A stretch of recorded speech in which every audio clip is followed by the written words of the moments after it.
connecting to my ancestry, I'm feeling things, right? And so when we come to this country, we, or anybody, migrate from the country, speak a different language, have your customs, and you have your customs, we let go of them sometimes. We forgo them to assimilate. And so what I was feeling was this grief of assimilation, right? And so thinking about the fact that, wow, some of my ancestors were possibly, speaking German in the Dutch word. And so like that process of losing your mother tongue, right? And I was like, oh my God, like that hurts, right? Like, oh my God. But like that's painful, right? And like to remember that people had other, cultures and things before coming here. I also saw some stuff about a potential Scottish ancestors who came to South Carolina, and so I started learning more about, the Scottish Highlands and the Highland clearances and, these ships and these journeys and everything. And I was like, that's messed up. That's messed up, right? But it's like, I wasn't feeling empathy for other people because this is me, this is my story, right? Like these are my answers. I'm not feeling, white empathy and all these other things. And so I'm trying to figure out what I'm feeling. And I knew that it was a grief and it was an acknowledgement, but I was remembering who I used to be, right? And honestly, remembering hurts. Like it hurts. Like there's so many tears. I gotta talk about it too. Like it's a lot. Like it feels good though, but it hurts. It's painful. It's hard. And so fast forward. I think this was fast forward. No, this was before I left. It's a little messed up. And so what I did, so May 2020, that's basically right after the pandemic hit. Don't try to split it. Don't ever know of it. But basically, like pandemic hit, we're locked up, everybody's quarantined in the house, I'm going stir crazy, and I start just like writing down, these different places that I've been, my central storylines, these different cities that I visited, and so like I've been traveling before this little adventure, and so I ended up, when I was in Costa Rica, I ended up at like a Central American writing competition in the middle of San Jose, like hitched a ride with like these like karate kids to Puerto Limon. I lived life. So I've had a life before this adventure that like sort of prepared me for this. And so I was breaking it down, like all these different places that I've been, and for me, I see myself as a village kid. So I grew up in Black Cincinnati, which is a different place. And so I was raised in a village type of community, and I feel like I'm a scout. So I go out, I travel, search for information, come back, bring it to my people to help liberate us. And I'm free the village kid in my world, right? And so here's these places that I go, and then I have these sidelines and everything, and I scribble down about my born free story, and then this is a conspiracy. I haven't let anybody in on that one. Y'all are like really, I'm letting y'all in some cool stuff. So the other thing about the New York adventures, I learned so much about family. So much. And at this time too, I had gotten my ancestry DNA stuff back, and I've been, looking through that. But one thing that I learned from that is that you can have like a really unique bond with like some random person from like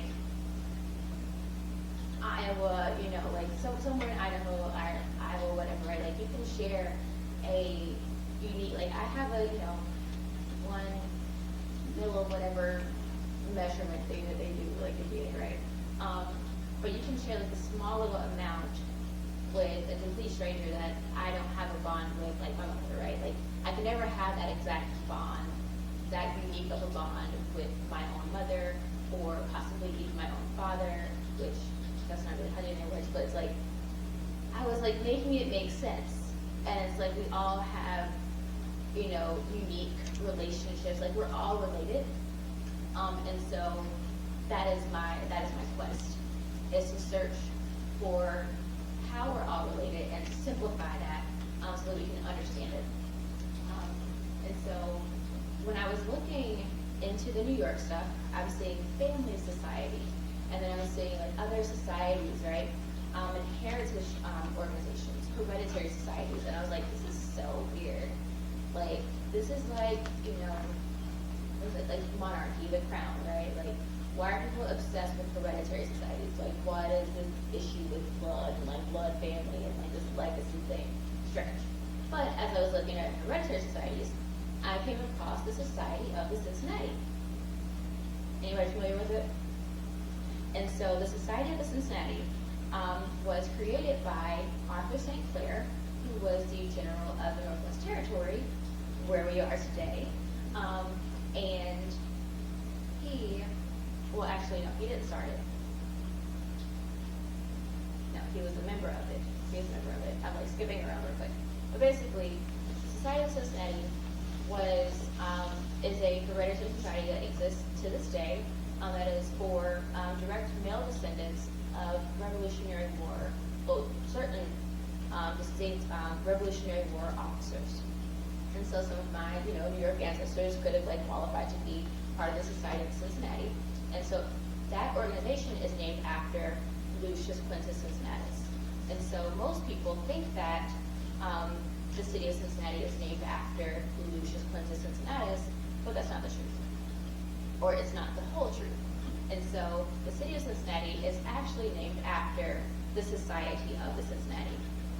The city of Cincinnati was once called Lasantiville, but when General Arthur St. Clair came down and he was like, that's not a proper name for this city, we will call it Cincinnati after the Society of the Cincinnati to encourage more Revolutionary War veterans to settle and migrate in the Ohio Valley and Ohio. And so I don't know any other cities named after fraternities, but that's just like some weird stuff. And so I was like making up this whole like, I don't know, like fictional story about this like Cincinnati conspiracy thing and whatever. And so like my mind really started to like go into like these sci-fi places as I started to learn more. And so I started to create this narrative called Maroon Memory. And so it's still ongoing, where I have this character whose name is Annette. I put a quick in there because I wanted to. And so this person is, you know, like a maybe third generation lineal descendant because I didn't have no kids, or maybe like I adopted later in life. And so it has to do like there's this portal in the Ohio River, and there's a bunch of other stuff. But I've been using that as a way to process and synthesize my learnings, because why study history if you're not going to imagine and like boldly imagine futures? And so that's my world. And so throughout this entire process, I go from, you know, Jasmine C. Humphreys to J.C. Free to Free and the lowercase p-h-r-i-e. But also, my practice was called the Yama Lab at first. And I had a residency at the Carnegie in Covington. And so basically, it was intended to be this space because I'm a yoga teacher. And so the yamas and the niyamas are these ethical guides that we use in yoga. And they actually come before the physical practice. And so I'll actually show you.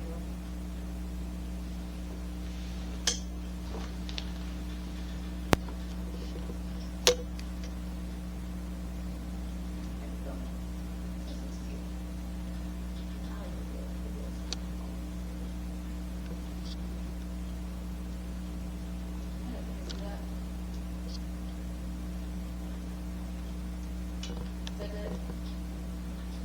these are the yogas. One side is basically how we guide ourselves, and then the other is how we treat others in our environment.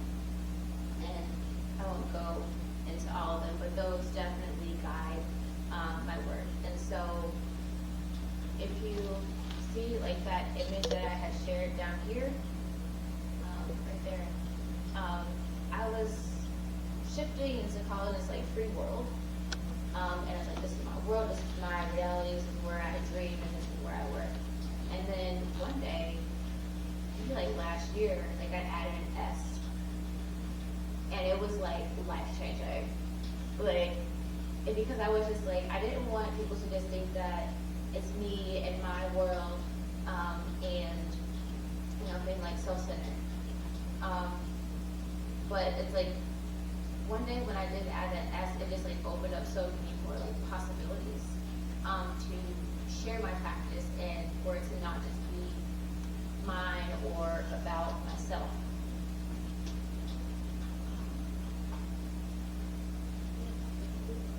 Okay. Yeah, and so that's free world. And so basically during this whole process, because I mentioned, well, in my flyer it said, you know, place-based identity reclamation.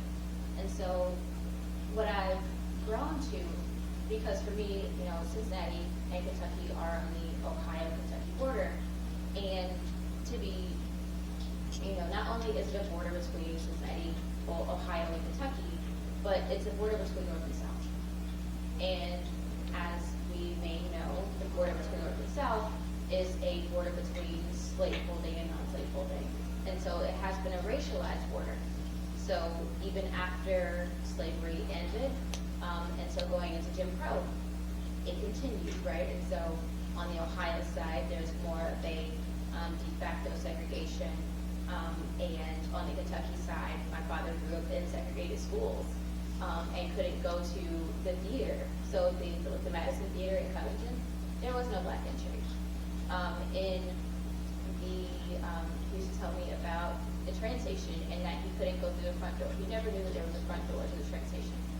He always had to go through the side. And so this is how I'm remembering Cincinnati, because I'm in, you know, born and raised in Covington and Cincinnati. And so to be black and to live in a borderland is a messed up thing. Like it's twisted. Like it's hard because you have to do this thing where you like negotiate your identity and be like hyper conscious of where you are. And so as I have become free, like free is not a name, it's an affirmation. And what I've done was like I unleashed the border and I tap into the power and the possibilities of that border. And so I